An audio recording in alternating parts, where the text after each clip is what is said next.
설교를 할 때 보면 어려운 본문이 있어요. 성경이 어려워서 어려운 본문이 아니고 가장 흔하게 아는 본문이 더 어려워요. 제가 요한복음에서 가장 힘들었던 본문은 요한복음 3장 16절이었어요. 하나님이 세상을 이처럼 사랑하사.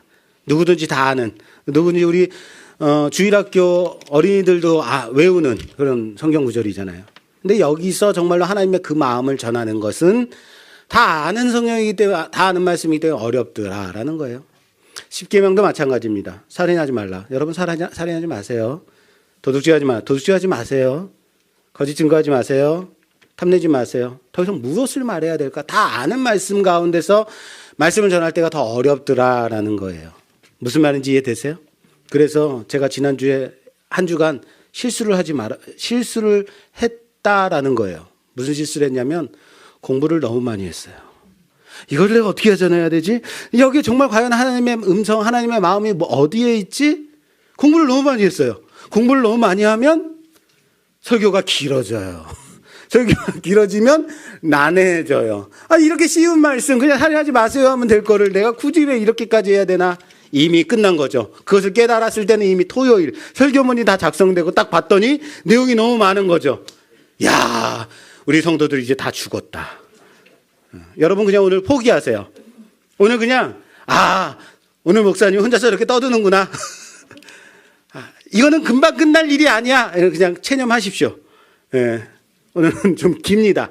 일부 예배에 대해서도 제가 다 죽였어요. 그냥 수면 위로 운행하시니라. 예, 그냥 포기하십시오 오늘. 예, 잘못한 게 있다면 목사가 너무 공부를 많이 했다. 아는 척을 하고 싶어가지고 참 애썼다라는 겁니다.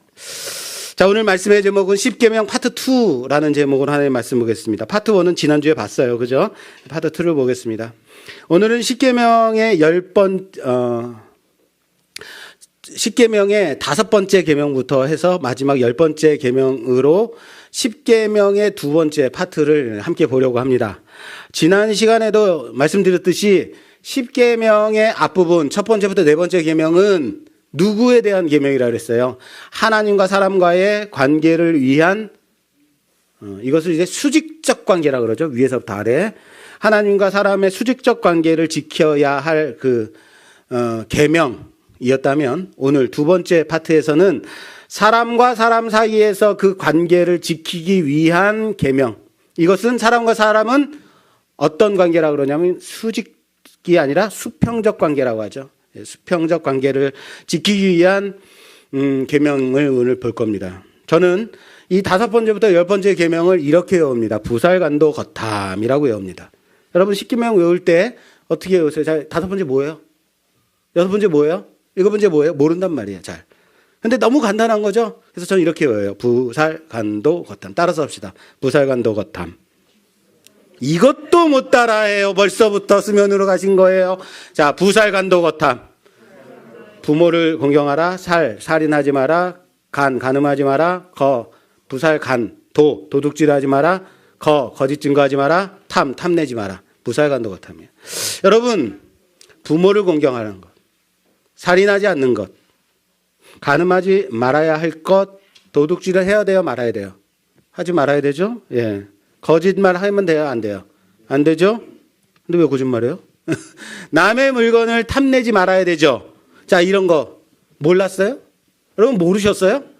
십계명 이게 나와 있으니까 그랬구나라고 생각되세요? 아니라는 거예요. 우리는 다 알고 있는 거죠. 몰라서 하나님이 이것을 지키라라고 말씀하시는 건가? 그렇다면 세상의 사람들은 살인하고 도둑질하고 탐내고 거짓말하고 이러면서 살아가나요? 세상 사람들도 똑같이 그렇게 살아가죠. 살인하면 돼? 안 돼? 안 돼. 간음하면 돼? 안 돼? 안 돼. 다 그렇단 말이에요. 그렇다면 우리가 지켜야 할 이 십계명의 계명과 세상에서 지키고 있는 그런 법률과는 어떤 차이가 있는 거죠? 똑같은 건가요? 그럼 법률적인 것을 따져서 지키면 되는 거 아니에요? 아니, 법률까지 가지 아니한다 하더라도 인간과 인간 사이에서 서로 간에 지켜야 할 도덕과 윤리라는 거 있죠. 상식이라는 거 있죠. 이 차원에서 그리고 십계명의 차이는 어떤 차이가 있을까? 어떤 차이가 있을까요? 세상에서 말하는 도덕과 윤리 속에서 살인하지 말아야 될 것과 십계명에서 말하는 살인하지 말라, 어떤 차이가 있는 걸까요? 오늘 우리는 설교를 통해서 왜 부모를 공경해야 하는가? 왜 살인하지 말아야 하지? 왜 간음하면 안 되는 거지? 왜 도둑질? 왜 거짓말하면 안 되고? 왜 탐심을 가지면 안 되는가? 에 대해서 말씀을 나누려고 하는 것이 아닙니다. 다 알고 있잖아요. 다 알아요. 그런 것들을 알고 싶으시다면 제가 이번 주간에 유명한 목사님들의 설교나 십계명에 관련된 책들을 너무 많이 찾아봤어요. 그게 문제였다는 거예요. 유명한 목사님들의 이 십계명에 대한 책이나 설교문들을 살펴보니까 이 계명 하나하나, 살인하지 말라, 오늘 살인하지 마라, 이 하나 가지고 한 챕터를 해. 책이 한 권이에요. 챕터가 하나예요. 그리고 설교가 1시간이야. 와, 대단들 해요. 그래서 그 유명한 목사님들의 설교문이나 그런 책들, 설교문이나 설교한 내용들을 1시간 각각 1시간에 걸쳐서 그 주옥 같은 말씀을 전했더라라는 거예요. 각각의 계명에 대한 자세한 것은 그런 좋은 자료들, 그런 좋은 설교들을 찾아보시면 되겠습니다. 그럼 오늘 여기서는 뭘 할 거냐면, 왜 하나님은 십계명에서 굳이 부살간도 거탐을 언급하고 계시는 건가? 이것은 어떤 의미가 있을까? 이것이 세상 속에서 우리가 인간 사이에서 서로 간에 지켜야 하는 윤리나 도덕적인 면에서 볼 때 우리 십계명과의 차이는 과연 무엇인가? 이 부분을 좀 나누어 보고 싶다라는 거예요. 자, 그 첫 번째 계명인 제5계명이죠. 5계명 뭐죠? 뭐예요? 그렇죠. 부예요. 부살간도 거탐의 부모를 공경하라 보겠어요. 부모를 공경하면 내 하나님 여호와가 내게 준 땅에서 내 생명이 길리라라고 말씀하셨습니다. 부모를 잘 공경하는 사람을 우리는 누구라고 하냐면 효자라고 하죠. 그렇다면 이런 건가요? 제5계명은 효자는 장수한다라는 말일까요? 아니에요? 그럼 이게 무슨 뜻이에요? 여기 이렇게 돼 있어요. 여기 내가 내게 준 땅에서 내 생명이 길리라라고 말씀하셨죠? 이겁니다. 하나님이 주신 땅, 약속의 땅에서 생명이 길다라는 말이에요. 여러분, 만약 여러분들이 천년만년 길게 사는 존재라면 천년만년 길게 사는데 거기가 감옥이야. 그럼 어떻겠어요? 천년만년 살고 싶으세요? 여러분들이 이제 한 500년 사는데 120년, 너무 그렇죠? 한 120년 살게 됐는데 여러분들이 사는 그 기간 동안 한 50년 동안 병석에 누워 있어. 그럼 그렇게 살고 싶으세요? 한 100살까지 장수하신 분이 한 30년 동안 요양원에 병원에서 누워가지고 꼼짝도 못하고 누워 계셨는데, 아이고, 이제 100살 돼서 이제 돌아가실 때가 돼서, 아이고, 장수하셨네요. 이럴 거예요? 그거는 죽느니 사는 것보다 못한 거예요. 그죠? 죽느니 사는 것보다 못하다. 아니, 사느니 죽는 것보다 못한 거예요. 정신 바짝 차리라고요. 헷갈려요, 그냥. 예.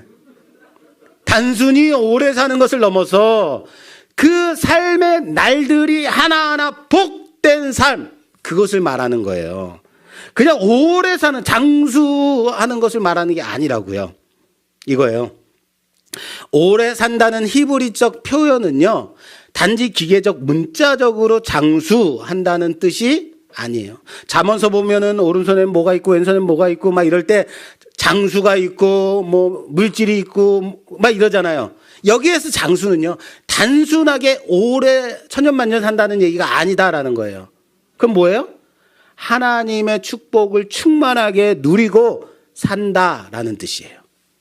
그 삶이 하나님의 축복 가운데 있는 삶이다. 할렐루야. 그게 오래 사는 거예요. 또 말씀이 이래요. 항상 하나님을 온전히 섬기면 하나님이 주신 땅에서 그 생명이 길리라라고 말씀에 나와 있어요. 뭐라고요? 율법에 보면 하나님을 온전하게 섬기면 하나님이 주신 땅에서 온전히 오래오래 산다라고 말씀하고 있다라는 거예요. 무엇과 똑같아요? 부모를 공경하면 하나님이 주신 땅에서 오래 산다는 것과 하나님을 온전하게 섬기면 하나님이 주신 땅에서 오래 산다는 것과 어때요? 지금 똑같아요. 맞아요. 똑같아요. 이퀄 관계라는 거예요. 동일하게 흐르고 있는 맥이다라는 거예요. 보이세요? 다시 말할까요? 하나님을 섬기는 것과 부모를 공경하는 것은 지금 이스라엘이 하나님이 주신 땅에서 오래 살 수 있는 근거라는 겁니다. 그러면 하나님을 섬기는 것과 부모를 공경하는 것이 지금 같은 선상에 있다. 이것을 좀 살펴보려고 그래요. 이것을 왜 같이 하나님을 섬기는 것과 부모를 공경하는 것을 같이 묶고 있느냐면 단순히 부모를 공경하라라는 말씀은 부모의 말씀을 잘 들어라라는 것으로 끝나는 게 아니다라는 거예요. 윤리나 도덕에서는, 유교에서는 부모의 말씀에 순종해라라는 것이 다예요. 부모를 공경함으로써 자녀들의 그 세대의 영적 유산, 하나님을 섬기고 하나님의 언약하신 그 언약의 유산이 흘러가게 되기를 하나님께서는 자녀들에게 요구하고 있다는 거예요. 윤리와 도덕과의 차이점이 뭐라고 그랬어요? 그냥 부모의 말을 잘 들어. 그게 네가 복받는 길이야. 이게 유교라고요. 그런데 기독교에서는 뭐라고요? 하나님이 주신 언약. 그 언약이 자녀에게까지 흘러가도록 요구하고 계시는 거예요. 다시요. 부모를 공경하는 마음이 없으면 부모가 섬기는 하나님을 섬길 수 없어요. 존중하지 않아요. 무시해요. 하나님이 부모에게 허락하신 그 은혜와 언약의 유산을 귀하게 여기지 않는다고요. 자녀들이요. 불가능하다고요. 이건요. 부모를 공경하는 자녀가 부모가 섬기는 하나님도 경외하는 거예요. 아시겠어요? 그러므로 이거예요.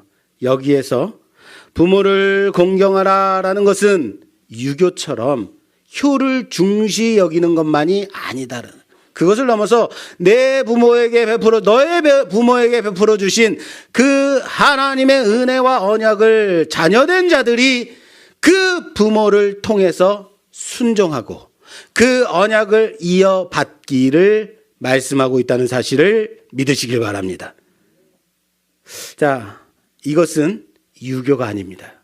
기독교는 효를 중시하는 것도 아니에요. 사람과의 관계 속에서 부모를 공경하라라는 것을 지금 맨 처음에 끄집어내고 있다라는 거예요. 사람과 사람과의 관계 가운데서 십계명 파트 2에서 제일 첫 번째 되는 계명이 뭐라고요? 부모를 공경하라. 이게 첫 번째죠.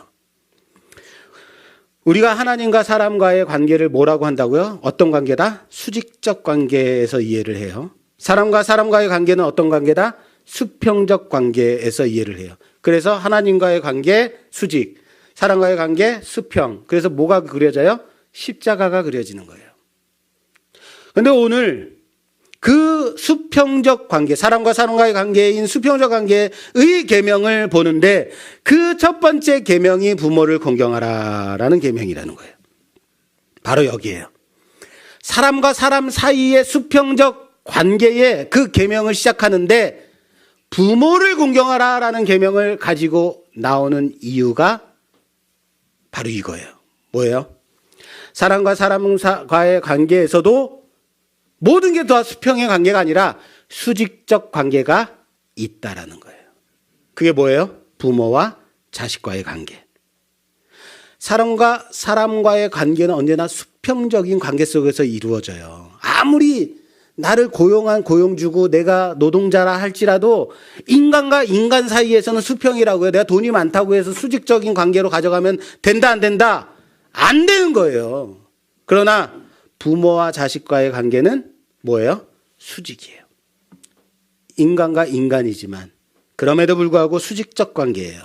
이 부모와 자식과의 관계에서 하나님과의 관계를 배우라는 겁니다.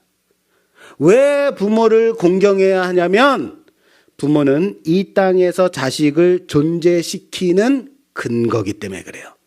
부모가 없이 자식이 날 수 있어요? 없어요. 근원이 되는 거예요. 우리가 이 땅에서 존재하기 위해서는 하나님이 부모를 통해서 존재케 하신다. 할렐루야. 말이 너무 어렵나요? 여기까지 이해되시죠? 그래서 부모를 뭐 해야 된다? 공경해야 한다. 이것은 우리를 존재케 한 부모를 공경하는 것이 아니에요. 그것을 넘어서 당연히 부모는 공경해야 되지. 그것을 넘어서 우리를 존재케 하신 하나님, 그 근원이 되신 하나님을 경외하는, 그 하나님을 경외한다라는 뜻을 포함하고 있다라는 거예요. 어디까지 가요? 하나님까지 가는 거예요. 그냥 부모에서 딱 부모의 말씀에 순종해 끝나면 유교라고요. 그건 상식이고 윤리라고요. 그것을 넘어서 어디까지 가라고요? 하나님께 가라고요. 그래서 부모를 공경한다는 것은 하나님이 주신 질서와 권위에 순종한다라는 말이에요. 부모를 자식이 결정할 수 없어요. 아무리 내 아들은 장동건 같이 잘생긴, 내 아들은 탤런트와 같이 이쁜 자녀를 낳아야지 한다고 낳을 수 있어요? 없어요. 마찬가지로 자식도 태어나 보니까 아빠가 저인 거예요. 깜짝 놀랐겠죠? 아니 어떻게? 그것은 하나님의 주권 안에 있는 거죠. 부모가 되는 것도 자식으로 태어나는 것도 누구의 주권에 있다고요? 하나님의 주권에 있는 거예요. 어떤 사람은 도저히 이해되지 않는 부모를 만날 때도 있어요. 폭력을, 음주를 하고 도대체 상식적으로 살지 않는 부모를 만나서 평생을 고생하며 사는 사람도 있어요. 그럼에도 순종하며 지켜야 하는 것은 그것을 통해서 만들어내고 싶은 하나님의 주권, 그것을 인정하기 때문이다라는 사실을 믿으시기 바랍니다. 이방인들처럼 유교처럼 윤리처럼 부모를 공경하는 것이 복받기 위한 공경으로 가져가는 것이 아니에요. 그죠? 나를 이 땅에 존재케 하신 하나님, 이것을 인정하기 때문에 그 근원이 되는 부모를 공경하는 것이다. 그래서 부모는 자녀에게 있어서 하나님의 대리자인 거예요. 하나님의 그 주권의 상징인 거예요. 모든 부모들은 하나님의 대리자이기 때문에 하나님의 마음을 가지고 그 말씀으로 자녀들을 잘 양육해야 된다는 사실을 믿으시길 바랍니다. 안 믿으세요? 하나님의 마음을 가지고 자녀들을 양육하시라고요. 내 아들은 끝났어요. 그러지 마세요. 여러분들이 이미 끝났어요. 여러분들의 죄를 볼 때는 도대체 용서할 수 없는 죄인들이에요. 그런데 하나님 포기하시던가요? 부모가 왜 자식을 포기하지 않아요? 하나님의 마음을 가지고 하는 거예요. 레위기서 한번 볼게요. 레위기 19장. 레위기 19장 1절에서 3절 말씀입니다. 여호와께서 모세에게 말씀하여 이르시되 너는 이스라엘 자손의 온 회중에게 말하여 이르라. 너희는 거룩하라. 이는 나 여호와 너희 하나님이 거룩함이니라. 너희 각 사람은 부모를 경외하고 나의 안식일을 지키라. 나는 너희의 하나님 여호와이니라. 아멘. 레위기에서 하나님의 율법을 다시 선포하는 데에 하나님이 이스라엘로 하여금 거룩할 것을 요구하고 계세요. 거룩하라. 왜?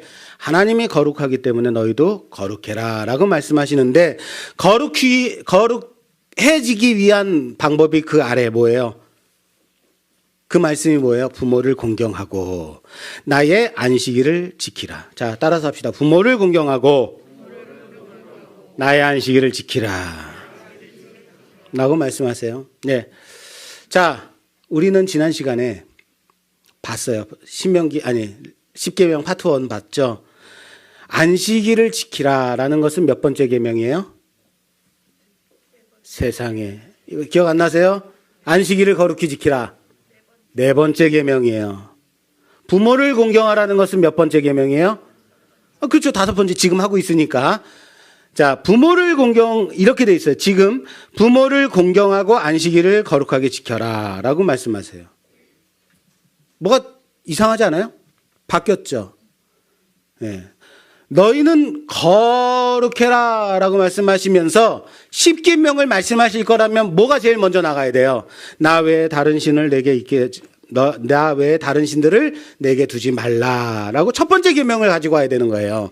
그런데 거룩해라 라고 말씀하시면서 5번째 계명, 내 부모를 공경해라. 그리고 안식일을 지켜라. 5번째 계명 그리고 4번째 계명으로 가지고 가고 있어요. 이해되세요? 이해가 안 되죠. 그죠? 왜 이렇게 하셨을까? 여기 아주 재밌는 게 있어요. 재밌어요. 자, 보세요. 예. 물론 나만 재밌어요. 자, 10계명의 모든 계명은요, 다 하지 말라고 그래요. 그렇죠? 다른 신들을 두지 마라. 우상을 만들지 마라. 내 이름을 망령되이 부르지 마라. 살인하지 마라. 간음하지 마라. 도둑질하지 마라. 거짓말하지 마라. 탐내지 마라. 그런데 딱 2가지만 하라라는 계명이 있어요. 뭐죠? 그렇죠. 부모를 공경하라. 하지 말라? 하라. 안식일을 지키지 마라? 지키라. 딱 2가지만. 재밌죠? 보이세요? 이거예요. 안식일을 지키는 것이 뭐라 그랬어요? 그 앞에 1번째부터 3번째 계명을 지키는 증거가 안식일을 지키는 것. 4번째 계명이라 그랬죠. 그래서 안식일을 안 지키는 사람은 앞에 3가지 계명을 다 어기는 거다. 그렇죠? 하나님을 경외하는 것을 안식일을 통해서 증명한다라고 그랬어요. 그거예요. 마찬가지로 사람과 사람 사이의 관계를 위한 이 계명에서 5번째로부터 10번째 계명까지 나가는데 내가 온전하게 이것을 지키는가는 무엇을 통해서 증명된다? 부모를 공경하는 자. 부모를 공경하는 자가 그것이 증명이 된다라는 거예요. 다시 말할게요. 부모를 공경하지 않는 자는 이웃과도 잘 지낼 수 없어요. 부모를 공경하지 않는 자는 이웃 거짓말하지 않고 의롭게 살고 그러지 않아요. 이해되세요? 이겁니다. 하나님을 온전히 섬긴다는 것은 마찬가지로 이웃과 온전한 관계를 맺으며 살아가는 것과 연결이 된다라는 거예요. 그런데 그 1번째 뭐예요? 부모를 공경하는 것으로 바로 연결이 되고 있다라는 거예요. 그것이 하나님을 경외하는 것이다. 이해되세요? 듣고 있나? 은비 성윤?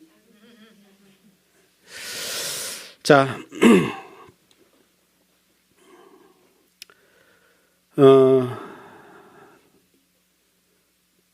사도 바울이 부모를 공경하는 것이 약속 있는 첫 계명이다라고 말할 정도로 부모를 공경하는 것을 아주 중요하게 여기고 있습니다. 이런 거예요. 어릴 때에는 부모에게 순종하는 것이 어렵지 않아요. 비교적 쉬워요.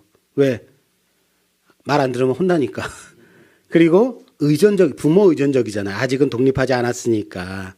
그러니까 부모를 공경하는 것이 어렵지 않아요. 그러나 자라서 부모가 연로해지고 약해질 때 자식은 그때 공부도 많이 하고 경제적으로도 능력이 생겨서 자기 혼자서 얼마든지 살 수 있고 떵떵거리면서 살 수 있죠. 그때는 부모를 공경하는 것이 쉬운 일이 아니더라라는 거예요.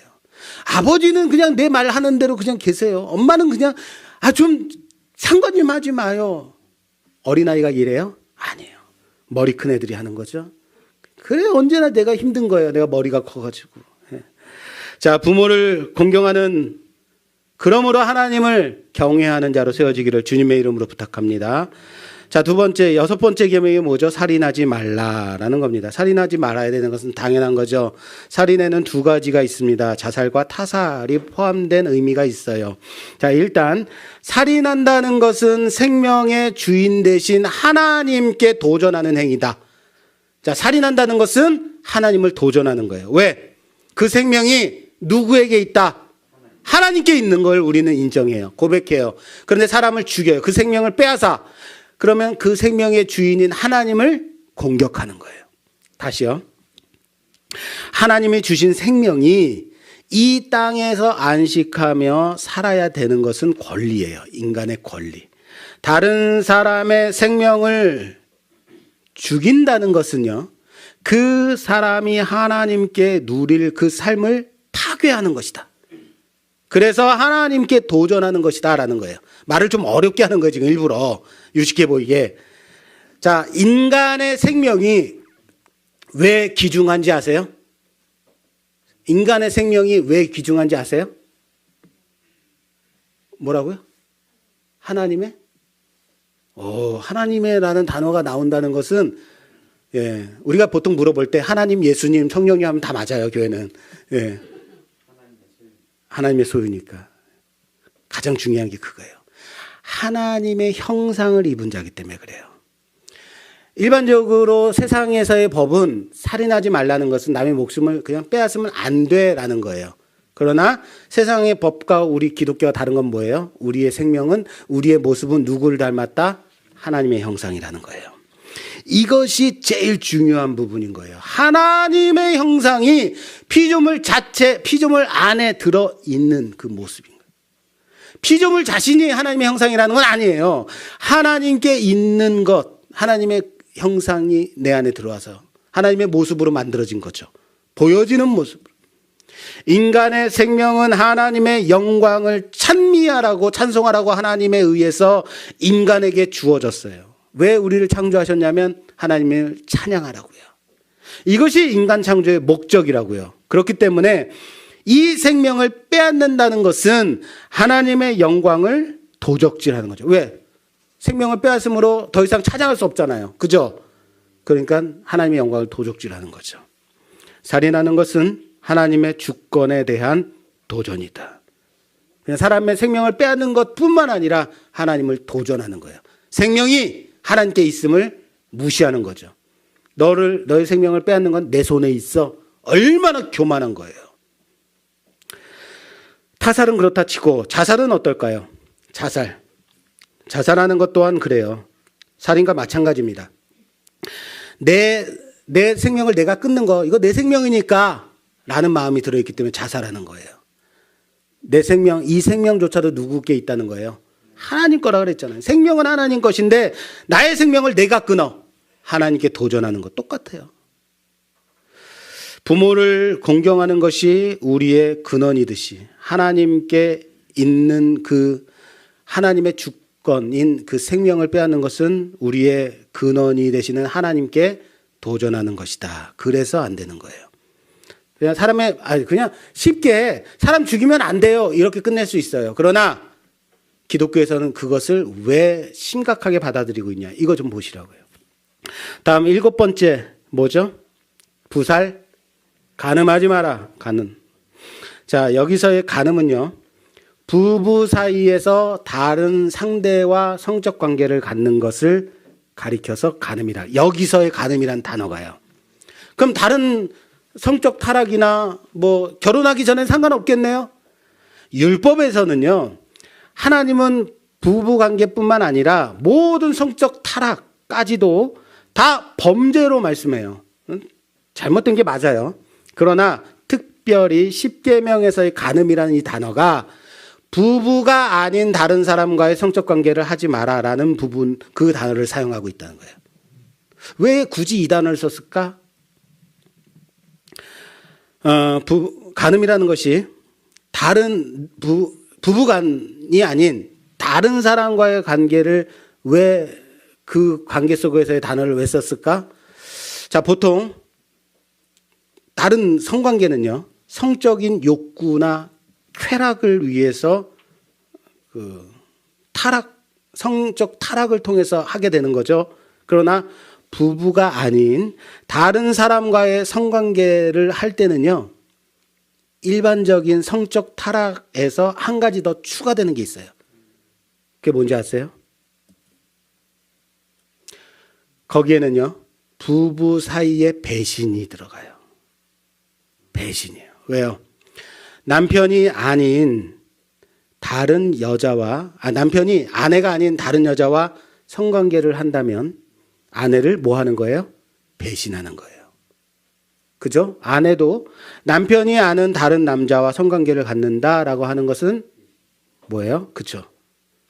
쾌락을 넘어서 남편을 배신하는 거예요. 그 의미가 첨가되어 있는, 굳이 왜 이 간음이라는 단어를 부부간에 그 관계가 아닌 다른 관계를 하면 안 된다라는 단어를 쓰고 있느냐는 그것 때문인 거예요. 여러분, 하나님과 이스라엘 백성들 사이에 신랑과 신부의 관계로 많이 표현해요. 그죠? 호세아서에서도 타락한 이스라엘, 우상 숭배하는 이스라엘 가리켜서 간음하는 백성, 간음하는 자라고 표현하잖아요. 그것은요, 하나님을 뭐 한다는 거예요? 배신한다는 거예요. 그 의미 때문인 거예요. 여기서의 간음은 성적인 쾌락을 하지 말라라는 것이 아니라 그것을 넘어서 자기에게 맺어준 그 부부의 그 신뢰 관계를, 사람의 신뢰 관계를 배신하지 말라라는 의미가 더 포함되고 있다라는 겁니다. 이해되세요? 성경은 결혼의 관계를 언약의 관계에서 봐요. 언약은 하나님께서 자기 백성과 맺으시는 관계에 기초해요. 무슨 말이냐면 언약이 지켜져야 하는 것은 약속이기 때문에, 신실함과 충성을 요구하는 거기 때문에 그래요. 누구는 그렇게 말해요. 약속은 깨지라고 하는 거야. 이번에 그 약속 깨고 놀러 가자. 그렇지? 라고 생각하면 잘못된 거죠. 약속은 뭐 하라고 있는 거예요? 지키라고 있는 거예요. 언약도 마찬가지예요. 이 부분이 바로 세상이 바라보는 결혼과 성경이 가르치는 결혼의 본질적인 차이가 여기 있어요. 결혼은 남자와 여자가 좋아서 그럼 우리 결혼하자 하고 결혼하는 것, 그냥 결혼하는 것, 이것은 세상이 보는 관점이에요. 그러나 우리 기독교는 어떤 관점으로 본다고요? 언약의 관점으로 본다고요. 그것을 넘어서. 또한 결혼은 둘 사이만의 약속이 아닙니다. 뭐라고요? 부부의 둘 사이만의 약속이 아니라 하나님 앞에서 두 사람이 맺은 언약이에요. 누가 들어있어요? 하나님 앞에서요. 줄에 설 때 목사님이 그러잖아요. 하나님이 맺어주신 짝을 아무도 가를 수 없다. 하나님이 맺어준 짝이라고요. 그래서 이혼하면 이건 범죄네요? 예. 여기까지 가면 너무 설교가 길어지기 때문에 여기까지는 가지 않겠습니다. 네. 자, 우리는 결혼 관계를 통해서 무엇을 배우냐면 하나님과 하나님의 백성이 가지는 관계, 그리고 그리스도와 신부인 교회가 가지는 그 관계를 배우게 되는 거라고요. 결혼 관계를 통해서. 아시겠죠? 자, 다음 8번째 계명 뭐죠? 부살간 도둑질하지 마라. 그죠? 자, 도둑질은 나쁜 거죠. 예. 도둑질이 얼마나, 나는 남의 거 훔친 적 없어. 나는 그런 적 없어라고 생각하지 마세요. 잘 보세요. 도둑질이 우리 일상에 얼마나 만연해 있느냐면, 제가 어릴 때에 비행기를 타는 것은요, 모든 한국 사람의 로망이었어요. 그때는 아무나 비행기 탈 수 없었다고요. 그런데 비행기를 안 타본 사람은 있어도 비행기를 타본 사람이라면 그 사람 집에는 꼭 대한항공 마크가 찍힌 담요가 있어요. 그쵸? 옛날에 그랬단 말이에요. 그 담요가 언제 드러나냐면 화투 칠 때 딱 그 담요가 기가 막혀요. 제가 그랬다는 거예요. 저는 그때 어렸어요. 근데 담요에 대한항공이 찍혀 있는 거예요. 이야, 비행기 좀 타봤는데? 그런데 그 담요가요, 내릴 때 가져가라고 주는 사은품이에요? 아니잖아요. 우리 사무실에서 사과 체험 갔단 말이에요. 주인이 20개만 따세요. 그러면 20개만 따야 되는 거죠. 근데 주인의 눈을 속여서 잔뜩 따가지고 가져가요. 이거 뭐예요? 도둑질이에요. 그렇게 만연해 있다고요. 우리 일상 가운데요. 제가 일례로 미국의 한 유명 호텔이 오픈하고 1년간 운영한 다음에 없어진 물건들을 발표했어요. 잘 들으세요. 숟가락이 38,000개. 이건 왜 가져왔는지 모르겠는데 타일, 그 화장실 타일이 18,000개. 커피 포트가 355개가 사라졌대요. 이야, 그쵸? 우리도 호텔 가면 지금 커피 포트 예쁜 거 있으면 가져오고 싶죠? 예. 그리고 더 깜짝 놀랄 거 말씀드릴까요? 성경책이 100여 권이 사라졌대요. 야, 성경책은 착한 도둑질이야 생각되세요? 성경책은 가져가서 읽을 거니까 이건 전도용인가요? 성경책 가져가면 돼요, 안 돼요? 그렇죠. 여러분 얼마까지가 도둑질이고 얼마 이하면 그냥 넘겨줄 수 있어요? 도둑질 아니에요? 바늘 하나 이거 가져가는 거 도둑질이 아니에요? 아니고 싶죠. 도둑질을 보면요, 내 마음의 탐심으로 인해서 가져가게 되는 거예요. 자, 도둑질에도 두 가지가 있어요. 도둑질이 두 가지가 있는데, 하나는 폭력이 수반되는 강도질, 그죠? 폭력과 억지로 빼앗는 강도질이 있어요. 또 하나는 그 사람이 몰래 훔쳐가는 절도가 있죠, 그죠? 자, 오늘 여기 10계명에서 도둑질 하지 말라라는 것은 강도질일까요? 절도질일까요? 어떤 게 더 나빠요? 물론 두 개 다 나빠요. 알아. 둘 중에 하나 더 나쁜 거. 절도예요? 강도. 강도예요. 때리고 찌르고 뺏어가니까. 그러다 생명도 빼앗을 수 있는 거라고 생각돼요. 그죠? 일반적으로는 그래요. 그런데 여기서는 무엇을 사용하고 있냐면 절도를 사용하고 있어요. 강도 아니에요. 절도를. 왜 하나님? 그럼 강도는 괜찮아요? 강도도 아니라고요. 강제로 돈을 빼앗는 것이 더 나쁜 게 맞아요. 일반적으로는 그래요. 그런데 10계명에서 어떤 의도인지 잘 들으세요. 강제로 빼앗는 것이 내가 아는 사람에게 강제로 빼앗을 수 있어요, 없어요? 내가 나랑 친한 사람에게 강제로 너 이거 줄 거 안 줄 거야? 이거는 내가 꼭 필요한 거라서 못 줘. 그거 한 대 맞아. 줄 거 안 줄 거야? 이거 한 대 맞아. 억지로 빼앗어. 이거 할 수 있어요, 없어요? 못해요. 강도는 누구한테 해요? 모르는 사람한테 하는 거예요. 얼굴 가리고 하는 거예요. 안 주면 칼로 찌르고 빼앗는 거예요. 무슨 말인지 이해되세요? 돈 내놔! 그런 거예요. 모르는 사람한테 하는 거예요. 근데 절도는 누구한테 해요? 아는 사람한테도 할 수 있어요. 모르는 사람한테도 당연히 할 수 있죠. 근데 아는 사람한테도 할 수 있어요. 왜요? 친한 사람한테 갔는데, 집에 놀러 갔는데 너무 예쁜 게 있어. 갖고 싶어. 이 사람이 나한테 맛있는 것도 주고 친절하게 해주고, 근데 이거 너무 예뻐. 슬쩍 가지고 나올 수 있죠. 그런데 슬쩍 가지고 나오면 그 친한 친구는 내가 가져온 것을 알아요, 몰라요? 모르죠. 모르면 그 사람은 나한테 계속적으로 친하게, 친절하게 돼요. 왜? 모르니까. 그러면 다음에 또 가서 또 좋은 게 있으면 또 가져올 수 있어요. 무슨 말인지 이해되세요? 왜 성경에서, 왜 10계명에서 강도질을 하지 마라 아니고 도둑질 하지 말라고 말했냐면, 둘 사이에 뭐가 깨어지는 거예요? 신뢰가 깨지는 거예요. 배신인 거죠. 위선인 거죠. 나는 그 앞에서 그 친구랑 똑같이 친한 척 하면서 살아요. 위선인 거죠. 그죠? 배신인 거죠. 그것이 포함되기 때문에 성경에서 그 관계를 깨뜨리기 위한 도둑질을 하지 마라. 대놓고 강도질 하는 것보다 그렇게 보면 몰래 하는 신뢰관계를 깨뜨리는 도둑질이 더 나쁜 것일 수 있어요. 다음 몇 번째 계명이죠? 아홉 번째 계명이 뭐죠? 부살간도 거짓 증거하지 마라. 내 이웃에 대해서 거짓 증거하지 마라라고 말하고 있습니다. 자, 이 거짓 증거라는 단어는 개인적으로 만나서 서로 간에 이야기할 때 거짓말하지 마라라는 단어가 아닙니다.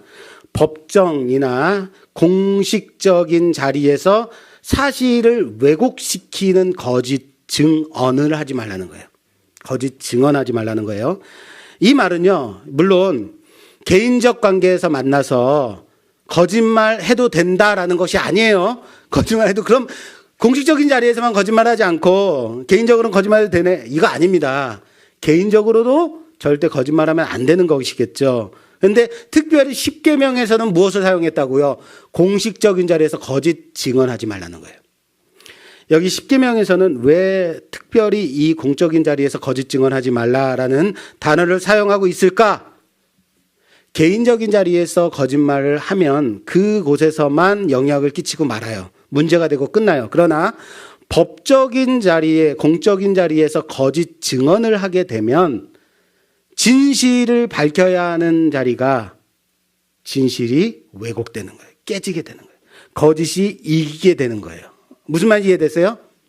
이러한 일들이 잦아지게 되면 사람들은 법적인 이 공식적인 그 공공의 질서를 신뢰하지 않게 된다는 거예요. 법이 무력화하게 된다. 사회가 타락하게 되는 거예요. 그 사회의 모든 공공의 질서가 신뢰가 깨지게 되기 때문에 이스라엘은 공의로우신 하나님을 섬기는 백성들이다. 너 자신의 개인적인 이익을 위해서 이스라엘의 거룩한 공동체를 타락시키지 말아라는 거예요. 공적인 자리에서 거짓 증언하지 마라. 이것은 하나님의 속성인 공의로우신 하나님의 그 속성을 깨뜨리는 거예요. 거짓 증언이 얼마나 무서운 거냐면 모세의 율법에 보면 이스라엘 율법은 살인하는 사람을 돌로 쳐서 죽여요. 이게 사형 집행이에요. 돌로 쳐서 죽이는데 이 사람이 살인했어요 라고 증언하는 것은 한 사람의 증언이 아니라 두 사람 이상이 증언했을 때 이 사람이 살인한 자다, 살인자라고 결정하게 돼요. 그리고는 돌을 던져요. 무슨 말인지 이해되세요? 여러분, 무엇에 의해서 사형을 집행한다고요? 그렇죠. 증언에 의해서 살인을 집행한다고요. 두세 사람이 여기 함 집사가 살인했어요 라고 말하면 어떻게 돼요? 돌로 쳐서 죽이는 거예요. 증언이 그거라고요. 무섭지 않습니까? 내가 증언하는 그 증언으로 인해서 한 사람이 죽을 수 있는 거예요. 그렇기 때문에 공동체의 법적 그 공공의 그 공식적인 자리에서 뭐 하면 안 된다.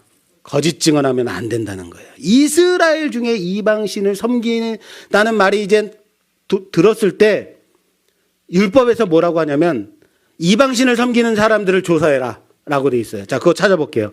신명기 17장 4절에서 7절 말씀. 그것이 내게 알려짐으로 내가 듣거든 자세히 조사해 볼지니 만일 그 일과 말이 확실하여 이스라엘 중에 이런 가증한 일을 행함이 있으면 너는 그 악을 행한 남자나 여자를 내 성문으로 끌어내고 그 남자나 여자를 돌로 쳐 죽이되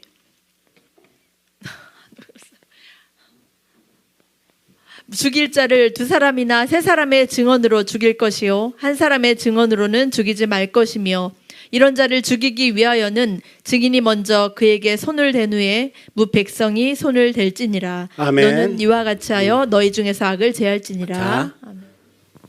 이방신을 섬긴다는 얘기가 들렸어요. 그러면 율법에서 조사를 시켜요. 그래서 두세 사람 이상이 증언해서 이 사람이 우상을 숭배했어요. 그러면 돌을 쳐서 죽이라는 거예요. 죽이는 거예요. 두세 사람 이상이에요. 증언이 중요하다 그랬어요. 그런데 이 증언이 얼마나 중요하냐면 증언한 후에 사형을 집행할 때 어떻게 하래요? 증언한 사람이 먼저 손을 대래요. 먼저 던지라는 거예요. 내가 이 사람이 이방신을 섬기는 걸 봤어요. 그럼 사형. 그럼 누가 제일 먼저 돌을 던져요? 증언한 사람이 던지는 거예요. 이 증언이 이만큼 중요한 거예요. 이만큼 부담인 거예요. 그런데 거기에 내가 누군가를 미워해서 죽이고 싶어가지고 이 사람이 이방신을 섬겼어요. 나랑 친한 친구들 데려다가 증언시켜. 그리고는 돌을 던져야 되는 거예요. 거짓 증거하면 된다 안 된다? 안 된다. 그것이 얼마나 중요한 일이냐면 가르쳐주고 있는. 아시겠어요? 자, 마지막 10번째. 뭐죠? 부살간도 탐내지 마라. 내 이웃의 집을 탐내지 말라라고 했어요. 특히 내 이웃의 아내나 그의 남종이나 그의 여종이나 그의 소유나 그의 소나 그의 낙이나 무릇 내 이웃의 소유를 탐내지 마라라고 말하고 있어요. 내 이웃의 집을 탐내지 마라 하고는 그 안에 아내, 여종, 남종, 소, 낙이 그 안에 있는 모든 것들을 탐내지 마라라고 말하는 이유가 여기 있어요. 뭐냐면 집이라고 할 때 단순한 건물을 말하는 게 아니죠. 이거 여기 우리 교회야 라고 하면 교회 건물만 얘기하는 걸까요?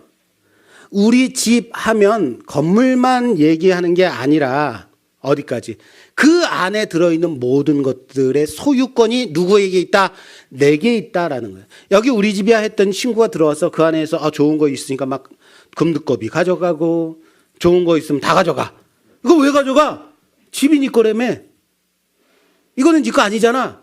그렇게 말한 말이 그게 맞아요? 이게 말이야, 말밥이야? 말이 돼야 안 돼요? 안 되는 거죠. 여기가 우리 집이야라고 하면 그 안에 있는 모든 소유된 모든 권리가 다 누구한테 있다는 거예요? 내게 있다라는 것을 포함하는 거잖아요. 가족, 재산, 권리, 그 안에 있는 모든 권리, 이런 모든 것을 다 말하는 거예요. 집이라는 것이 그거예요. 또한 집이라는 것은 가정을 말합니다. 뭐를 말한다고요? 가정. 가정이라는 의미가 뭐예요?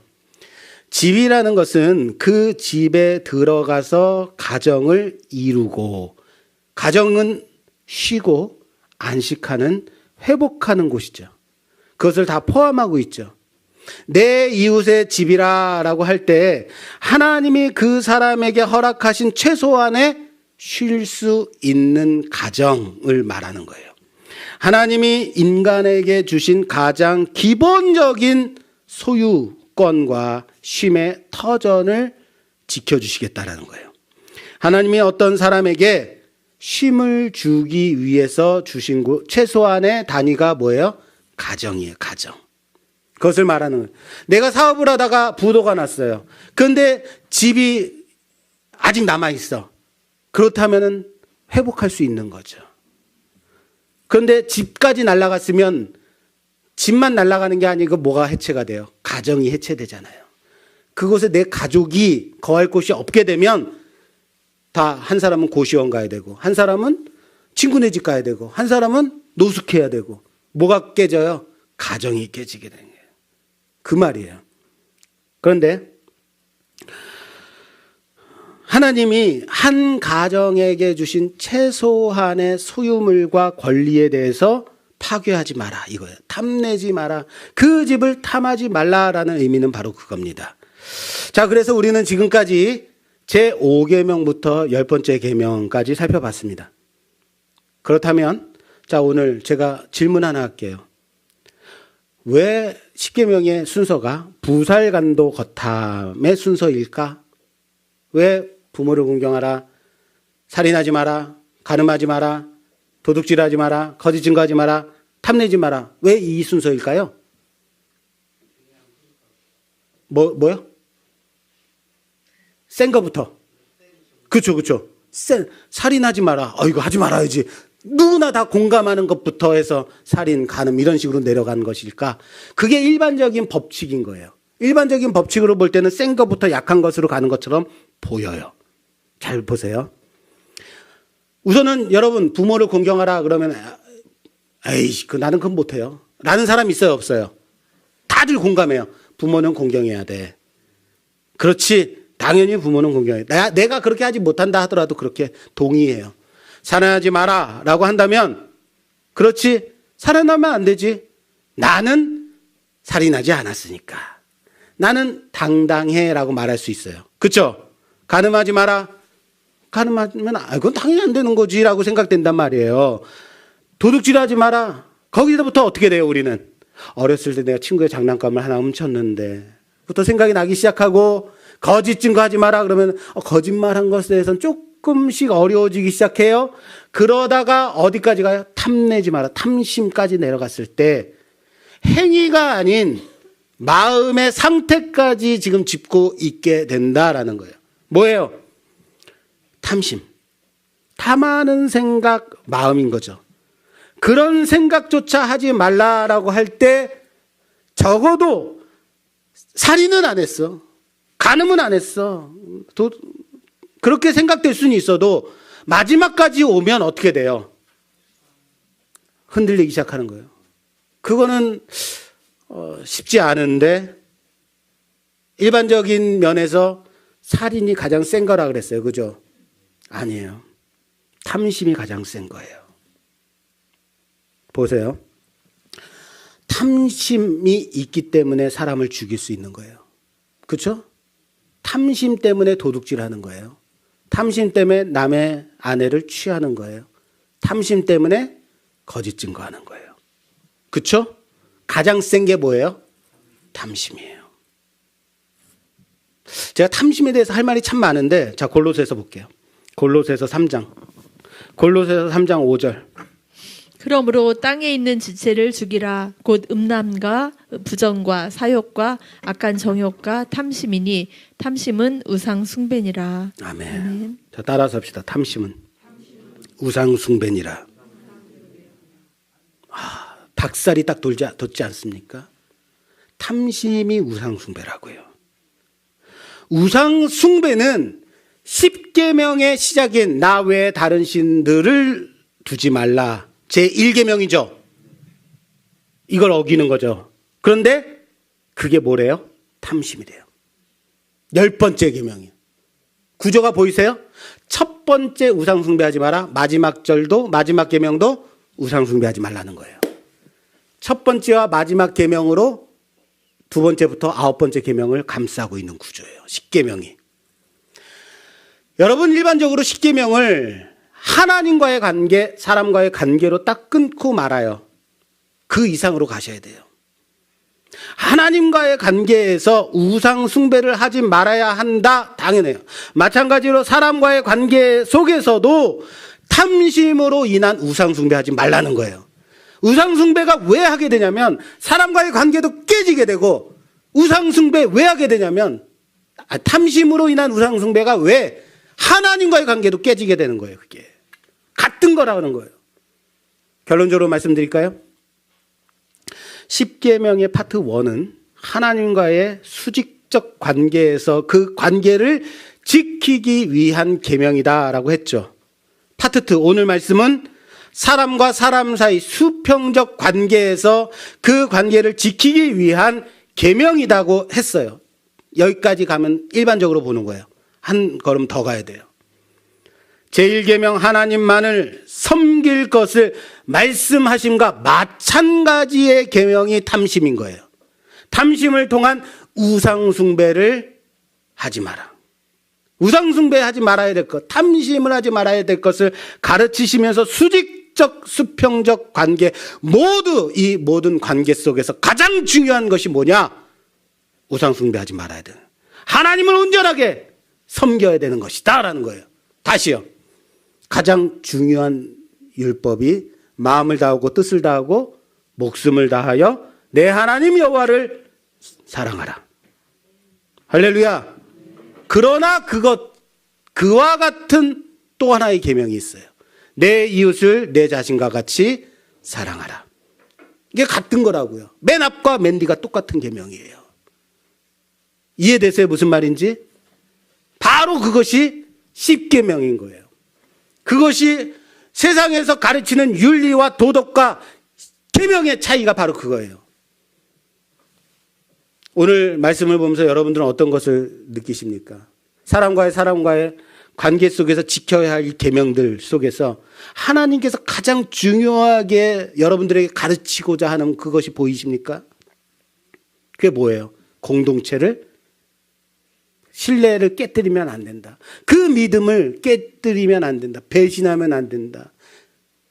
이거 아니에요. 그렇죠? 그 관계를 깨뜨리면 안 된다. 그러나 그것마저도 가장 중요한 뭐예요? 우상숭배. 하나님만을 섬길 것. 그와 같은 똑같은 내 이웃을 내 자신과 같이 사랑할 것을 말씀하고 있는 거예요. 여기까지가 우리는 이제 5번째부터 10번째 계명까지 봤어요. 이 계명들은 단순하게 이방법 또는 외형적으로 행할 그 도둑질하지 마라, 뭐 살인하지 마라 이것만 이야기하는 것이 아니라는 거예요. 그 이상의 것을 봐야 된다는 거예요. 거기에 깊이가 이웃에게 준 최소한의 누리는 삶의 그 관계성, 거기까지 가야 되는 거예요. 하나님의 주신 그 공동체는 하나님과 이스라엘의 신뢰의 관계이듯이 그 공동체 안에서 우리는 믿는 자로서 신뢰의 관계가 깨지지 않도록 그 질서가 지켜지도록 공동체를 보호하고 유지하는데 그 포인트가 있다라는 겁니다. 그렇습니다. 사랑하는 여러분, 진짜 신앙생활은요, 교회가 아닙니다. 가정과 사회 속에 이루어집니다. 아무리 우리가 겉으로 신앙생활을 잘 한다고 하더라도 교회에서 우리가 아무리 신앙 좋다고 인정받는다고 하더라도 정말 어려운 것은요, 교회에서 기도 많이 하는 것보다 내 삶의 자리에서 인정받는 거예요. 신앙인으로서, 믿는 자로서 인정받는 게 더 어려운 거예요. 공동체를 세우는 일인 겁니다. 신앙생활은 교회에서 이루어지지 않습니다. 그것은 우리의 삶의 모든 영역, 특히 가정과 직장과 이웃들과의 관계 속에서 이루어진다는 사실을 믿으시길 바랍니다. 사람들이 이렇게 물어봐요. 어디까지가 죄인 거예요? 얼마나, 어느 선까지 가능한 거예요? 라고 물어봐요. 이런 거죠. 목사님, 술 마셔도 돼요? 안 돼요? 술 취하지만 않으면 되는 거 아닌가요? 그럼 한 잔은 되고 5잔은 안 될까요? 언제나 우리는 이렇게 물어봐요. 그렇죠? 목사님, 성경에는 담배 피지 말라고 한 것이 없는데 그럼 담배는 괜찮은 거 아닐까요? 괜찮죠. 예, 말씀이 없으니까. 예. 중요한 포인트가 그게 아니라고요. 중요한 게 뭐예요? 이웃과의 관계, 신뢰의 관계, 미선하지 말라는 거죠. 이거예요. 우리는 언제나 어디까지 괜찮지? 라고 말한다면 그 선까지는 넘지 않겠다는 거잖아요. 그죠? 다시 말해서 그 선까지는 하겠다는 거죠. 그 말이에요. 그게 드러나는 거예요. 질문에서. 우리가 해야 될 질문은 그게 아니라 우리가 뭐 물어봐야 될 질문은 내가 하나님의 형상으로 창조된 피조물로서 내 이웃과 어떻게 관계를 맺으면서 그를 존중하고 하나님의 성품을 반영하며 살아갈 것인가? 거기를 물어봐야 되는 거예요. 여기까지는 해도 돼요? 말아요가 아니라 내가 하나님의 형상을 지닌 그 내 이웃과 어떤 관계를 맺으며 적극적으로 하나님의 성품을 가지고 살아갈 것인가? 이걸 물어보라고요. 할렐루야. 어디까지 내 마음대로 하면 죄가 아닐까요가 아니라고요. 사람들과의 모든 관계에서 어디까지 나는 하나님의 성품을 반영하면서 살 수 있는가 점검하는 우리 모두가 되기를 바랍니다. 신앙이 좋은 사람은요, 이 사람과의 관계도 좋아야 돼요. 관계 가운데서도 중재하고 화목케 하고 화평케 하는 자, 그게 믿는 자인 거예요. 그것이 바로 십계명이 가르쳐주는 말씀인 거예요. 내가 하나님을 섬김을 이웃과의 관계 속에서 그 공동체를 세워감을 통해서 증명하는 우리 모두가 되기를 주님의 이름으로 축원합니다. 우리 모두가 하나님을 믿는, 하나님을 섬기는 자로서 그 하나님의 형상이, 그 하나님의 성품이 우리 안에 드러나서 화목케 하는, 중재하는 하나님의 대리자로서 쓰임받는 우리 모두가 되기를 주님의 이름으로 축원합니다. 축원합니다.